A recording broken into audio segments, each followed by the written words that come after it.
कहानी की शुरुआत होती है बीजिंग शहर में मौजूद एक बिल्डिंग में, जहां 3 लोग गेम खेलकर सट्टा लगा रहे थे। एक लड़की को बेकार पत्ते मिले, जिस वजह से वो थोड़ी निराश हो गई। तभी उसका बेटा आयरन मैन सूट पहनकर उसके पास आया और कहने लगा, मम्मी मैं रॉकेट छोड़ सकता हूँ, हवा में उड़ सकता हूँ। उसकी माँ सट्टा खेलने में इतनी ज्यादा बिजी थी कि उसने बच्चे पर ध्यान ही नहीं दिया। कुछ ही पलों में बच्चा बालकनी में गया और मैं उड़ सकता हूँ कहकर नीचे कूद गया। उसी समय नीचे एक बूढ़े सफाई कर्मचारी की नजर उस पर पड़ी और उसने अचानक से अपने हाथ कई फुट लंबे करके ऐन वक्त पर बच्चे को बचा लिया। फिर अंकल ने बच्चे को प्यार से समझाया कि बेटा असल जिंदगी में स्पाइडरमैन आयरन मैन नहीं होते, दिमाग में गू भराया क्या तेरे। तभी वहाँ आसपास कई लोग इकट्ठा हो गए, क्योंकि उन सब ने अंकल को एक चमत्कार करते हुए देखा था। जिस पर बुढ़े अंकल कहने लगे, आओ तुम सबकी तस्वीर लेनी है, इधर आओ देखो यहाँ पे। और फिर उन्होंने एक खास डिवाइस का बटन दबा के उन सबकी याददाश्त मिटा दी। तभी बच्चे की माँ दौड़ती हुई वहाँ पहुंची और अपनी लापरवाही के लिए बहुत शर्मिंदा हुई। उसने बच्चे से वादा किया कि वो कभी सट्टा नहीं खेलेगी। इसके बाद हम साइड वॉक कैफे नाम की एक जगह को देखते हैं, जो ग्राहकों से भरा हुआ था।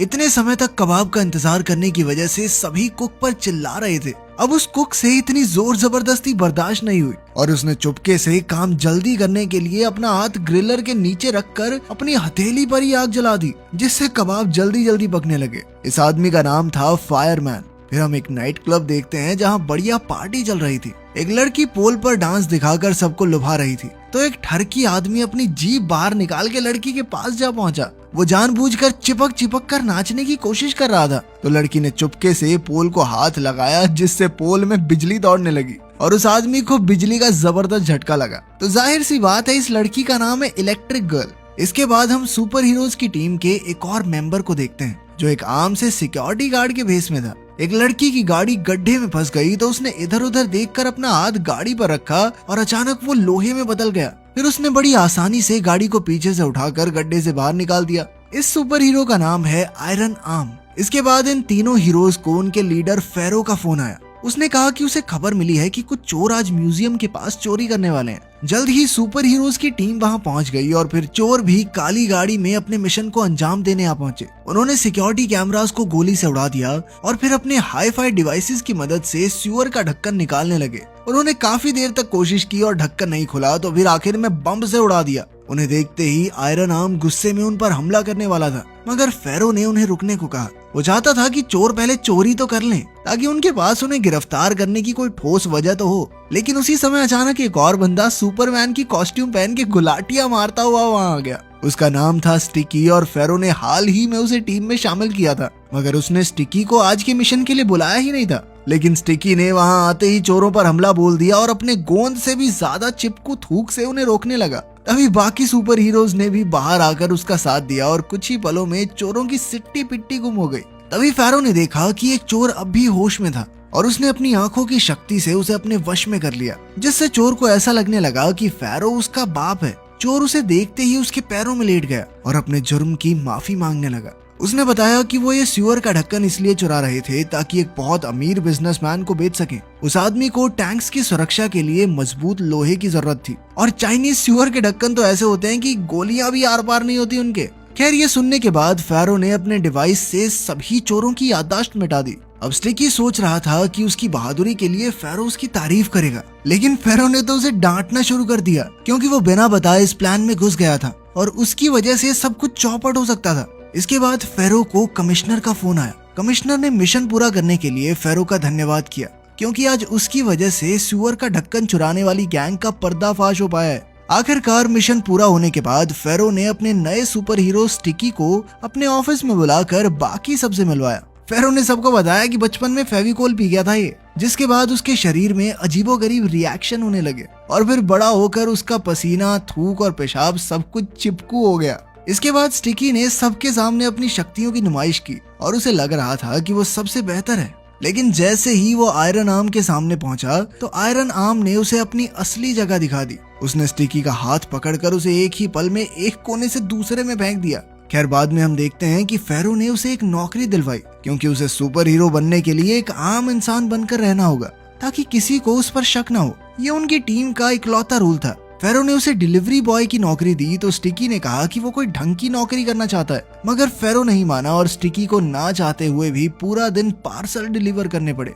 लेकिन रास्ते में जैसे ही कोई प्रॉब्लम आई तो उसने टीम का पहला रूल ही तोड़ दिया। उनमें से किसी को भी दुनिया के सामने अपनी शक्तियों का इस्तेमाल करने की इजाजत नहीं थी, लेकिन स्टिकी तो अपने चिपकू पसीने की मदद से स्पाइडरमैन की तरह एक बिल्डिंग से दूसरी पे चढ़ के पार्सल पकड़ाने लगा। जब एक औरत ने उसे खिड़की से अंदर आते देखा तो वो डर के मारे बेहोशी हो गई। फिर एक एम्बुलेंस उसे हॉस्पिटल ले जाने आई तो वो दीवारों पर चलने वाले भूत के बारे में बड़बड़ा रही थी। खुशकिस्मती से फेरो ने ऐन मौके पर उसकी याददाश्त मिटा दी और वो शांत हो गई।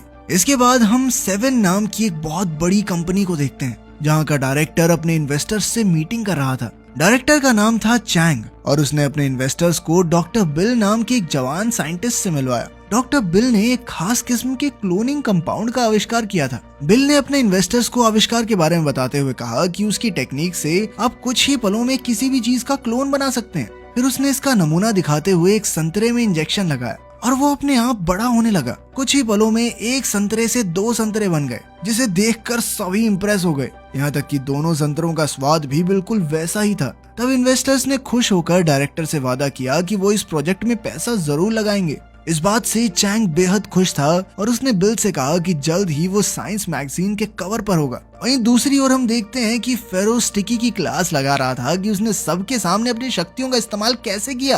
और फिर स्टिकी कहने लगा कि डिलीवरी बॉय की नौकरी में सारा टाइम थोड़ी लगा दूंगा अपना, लोगों की जान भी तो बचानी है सर बाद में। वो एक सुपर हीरो है, उसे देश में हो रहे जुर्म को रोकना चाहिए। उसी समय एक प्यारी सी लड़की ने उसे पीछे से बुलाया। उसे लगा वो एक कुरियर वाला है, इसीलिए उसने स्टिकी को उसके घर जाकर सामान पैक करने में उसकी मदद करने को कहा। स्टिकी तो उसे देखते ही लट्टू हो गया और चुपचाप लड़की के पीछे उसके घर आ गया।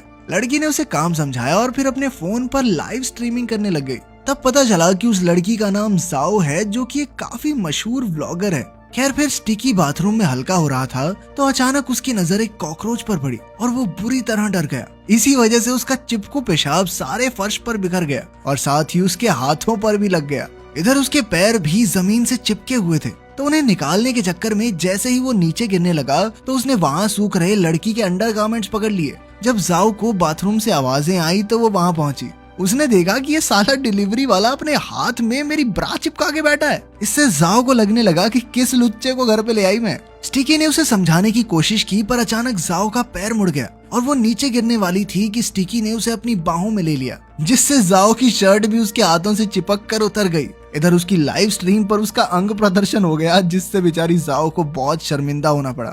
स्टिकी तुरंत वहाँ से भाग निकला और उसने जाकर बड़ी मुश्किल से अपने हाथों से जाओ के कपड़े जुड़ाए। वहीं दूसरी ओर 7 कंपनी की लैब में बिल अपने इंजेक्शन की मदद से एक चूहे का क्लोन बनाने की कोशिश कर रहा था, मगर इंजेक्शन लगते ही चूहे का शरीर फट गया और वो मारा गया। उसी समय चैंग वहां आ गया और उसने बिल को चूहों पर एक्सपेरिमेंट करते हुए पकड़ लिया। चैंग ने गुस्से में कहा कि जिंदा जीव जंतुओं पर क्लोनिंग एक्सपेरिमेंट करना गैर कानूनी है और अगर ये खबर बाहर आ गई तो वो बहुत बड़ी मुसीबत में फंस सकते हैं। अब बिल ने चैंग को समझाने की कोशिश की कि अगर उसने जिंदा जीव जंतुओं का क्लोन बना दिया तो वो दुनिया का सबसे महान साइंटिस्ट बन जाएगा। बिल का मानना था कि इस टेक्निक की मदद से वो आगे चलकर इंसानों के अंग जैसे कि किडनी, हार्ट, लिवर दोबारा से बना सकते हैं, जिससे पूरी दुनिया का बहुत भला होगा। अगर चैंग ने उसकी एक नहीं सुनी और ऐसे एक्सपेरिमेंट बंद करने को कहा। अब बेचारे बिल के पास कोई दूसरा चारा नहीं था, इसीलिए वो रुक गया। इसके बाद हम देखते हैं कि स्टिकी फेरो के पास गया और कहा कि उसके शरीर में कोई अजीबोगरीब बदलाव आ रहा है,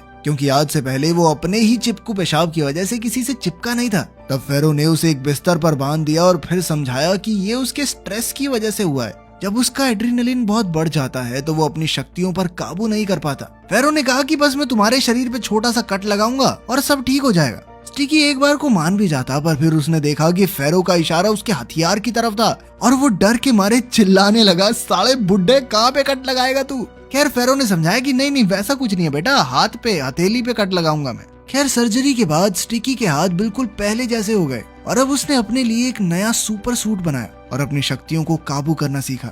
इसके बाद वो फिर से डिलीवरी बॉय की नौकरी पर जाने लगा और फिर वो एक कुरियर लेकर जाओ के घर पहुंचा, लेकिन उसे देखते ही जाओ को फिर गुस्सा आ गया।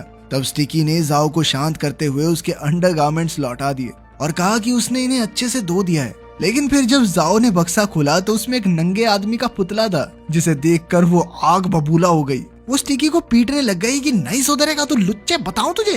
पर तभी उसका पड़ोसी बाहर आया और जाओ के हाथ से वो पुतला ले लिया। पता चला कि एड्रेस में गलती हो गई थी, क्योंकि असल में ये पार्सल पड़ोसी का था। ये सारी गड़बड़ सुलझाने के बाद स्टिकी ने जाओ से कहा कि पिछली बार भी तुमने मुझे गलत समझ लिया था। खैर अब जाओ भी समझ गई थी कि स्टिकी कोई बुरा इंसान नहीं है। तभी जाओ को फोन आया और वो स्टिकी को वहीं छोड़कर बाहर भाग निकली, जहां उसके पिता उसका इंतजार कर रहे थे। उसके पिता कोई और नहीं बल्कि 7 कंपनी के डायरेक्टर चैंग ही थे। ये देखकर स्टिकी काफी खुश हो गया कि पसंदीदा औरत सिर्फ खूबसूरत ही नहीं, अमीर भी है। वहीं दूसरी ओर बिल अब भी चूहों पर एक्सपेरिमेंट्स कर रहा था। उसने अपने साथ काम करने वालों को भी अपनी तरफ कर लिया था, जिसके बाद उन्होंने बिल के एक्सपेरिमेंट्स को राज रखने का वादा किया। आखिरकार काफी एक्सपेरिमेंट्स के बाद वो चूहों का क्लोन बनाने में कामयाब हो गया। फिर अगली सुबह फेरो ने सुपर हीरोज की टीम को नए मिशन के बारे में बताया, लेकिन बाकी सुपर हीरोज स्टिकी के आने से बिल्कुल भी खुश नहीं थे, क्योंकि वो अक्सर गलती करके सब कुछ चौपट कर देता था। मगर फेरो ने उन्हें विश्वास दिलाया कि स्टिकी मिशन पर जाने के लिए अब तैयार है। इसके बाद जब मिशन शुरू हुआ तो हम देखते हैं कि स्टिकी बाकी सुपर हीरोज से कहीं आगे था। उसने सभी गुंडों की छुट्टी कर दी और सिर्फ एक आखिरी विलन बाकी था। स्टिकी उस पर झपटने ही वाला था कि अचानक उसने देखा कि जाओ वहाँ चलती हुई आ रही थी। वो अपनी स्ट्रीम पर थी और अचानक एक गुंडे ने उस पर हमला कर दिया। तब स्टिकी सब कुछ छोड़कर उसे बचाने दौड़ा। उसने बड़ी आसानी से गुंडे को चिपकू लिक्विड से वहीं रोक दिया, मगर अंत में गुंडे ने जाओ को बिल्डिंग से नीचे धक्का दे दिया।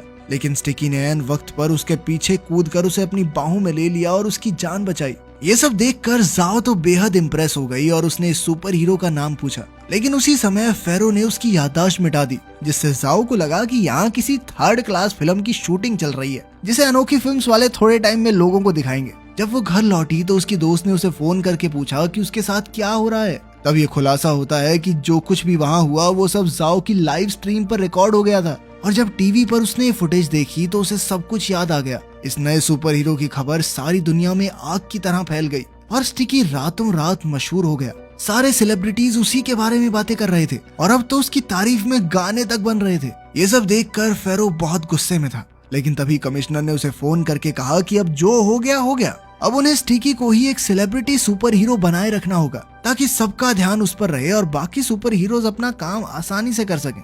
अब फेरो स्टिकी को लेकर सेंट्रल टेलीविजन के प्रोड्यूसर से मिलने गया और स्टिकी ने सबको अपनी काबिलियत का नमूना दिखाकर ये साबित कर दिया कि वो ही वीडियो वाला सुपर हीरो है। देखते ही देखते स्टिकी सेलिब्रिटी बन गया और सभी न्यूज वाले उसका इंटरव्यू लेकर तरह तरह के सवाल पूछने लगे। इसके बाद उसने कई एड्स भी किए और किसी ने तो उसे सिंगिंग शो का जज भी बना दिया। इसी दौरान वो कई सारी प्रेस कॉन्फ्रेंसेस भी कर रहा था, ताकि बाकी सुपर हीरोज का राज राज ही रहे।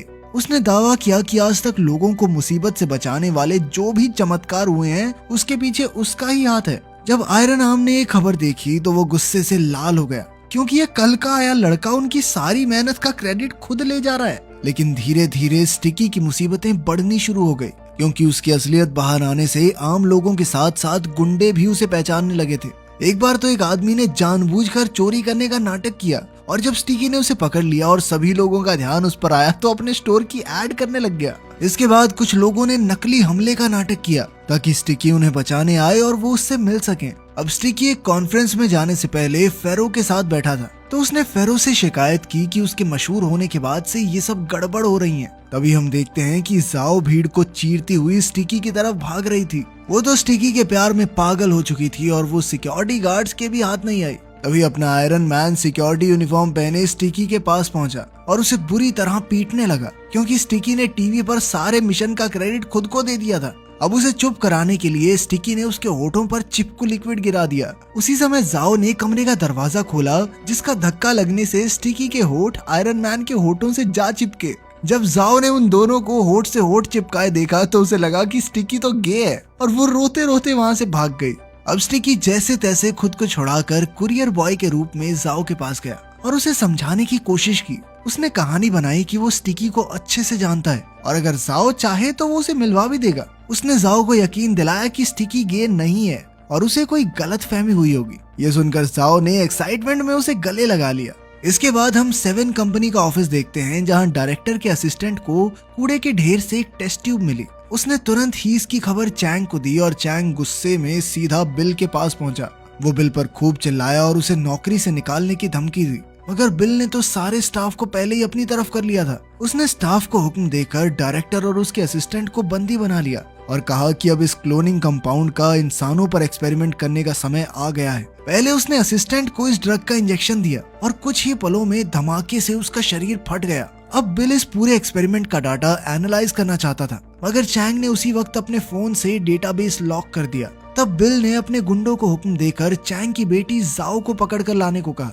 वहीं दूसरी ओर स्टिकी एक छत से दूसरी छत पर खुशी से कूदता हुआ जाओ से मिलने जा रहा था। उधर जाओ भी उससे मिलने को बेकरार थी। जैसे ही घंटी बजी तो उसने भागकर दरवाजा खोला, मगर वहां स्टिकी नहीं बिल के गुंडे थे और वो जबरदस्ती जाओ को उठा कर ले गए। कुछ ही मिनटों बाद स्टिकी वहां पहुंचा तो उसने देखा कि घर का सारा सामान बिखरा हुआ था। तो वो समझ गया कि जरूर कुछ ना कुछ तो बुरा हुआ है। उसने तुरंत फैरो को खबर की और फैरो ने सभी टीम मेंबर्स को मिशन पर जाने को कहा, मगर आयरन आर्म अब भी उससे गुस्सा था और वो स्टिकी की मदद किसी भी हालत में नहीं करना चाहता था। मगर फैरो ने उसे जैसे तैसे चलने के लिए मना लिया। इसके बाद फैरो ने जाओ का फोन ट्रैक किया और फिर स्टिकी ने बताया कि जाओ को कहां पर बंदी बनाकर रखा गया है। उधर लैब में बिल जाओ को इंजेक्शन लगाने की धमकी दे रहा था ताकि चैंग उसे पासवर्ड बता दे। चैंग को अपनी बेटी की जान प्यारी थी, इसीलिए उसने ना चाहते हुए भी पासवर्ड बता दिया। अब बिल जो चाहता था उसे मिल गया था, पर फिर भी वो जाओ को इंजेक्शन लगाने के लिए आगे बढ़ा क्योंकि वो सभी चश्मदीद गवाहों को मिटाना चाहता था। लेकिन उसी वक्त स्टिकी वहां आ पहुंचा और लड़ाई शुरू हो गई। बाकी सुपर हीरोज भी पहुंचे और उन सब ने मिलकर बिल के सारे आदमियों को खत्म कर दिया। बिल खुद भागने को कामयाब हो गया, लेकिन सड़क पर अपने आयरन मैन ने उसकी खूब पिटाई की। लेकिन मौका देखकर बिल ने उसे क्लोनिंग कंपाउंड का इंजेक्शन लगा दिया। लेकिन सुपर हीरोज पर इसका बहुत ही अलग असर होता था। अब ना सिक्योरिटी गार्ड अब तो पूरी तरह से आयरन मैन बन गया था। उसका गुस्सा बहुत ज्यादा बढ़ गया और उसने एक ही मुक्के में बिल का सर उड़ा दिया। वो अब हर तरफ हल्क की तरह ताबड़तोड़ तबाही मचा रहा था। बाकी सारे सुपर हीरोज ने वहां पहुंचकर उसे रोकने की बहुत कोशिश की, मगर वो बहुत ज्यादा ताकतवर हो गया था। इसके बाद अपने पागल आयरन मैन ने स्टिकी पर हमला किया, लेकिन जाओ उसे बचाने के लिए पीछे से AK-47 की गोलियां बरसाने लगी। अब अपने विलन का ध्यान जाओ की तरफ मुड़ गया, लेकिन स्टिकी ने जाओ को बचाते हुए विलन को फुटपाथ पर चिपका दिया। इसी दौरान जाओ ने स्टिकी का असली चेहरा देख लिया। उसने स्टिकी से पूछा कि तुमने अपनी सच्चाई मुझे क्यों नहीं बताई। स्टिकी कहने लगा कि देखो मैं हैंडसम तो हूँ, लेकिन काम धाम कुछ खास नहीं करता, वही डिलीवरी वाला काम है अपना।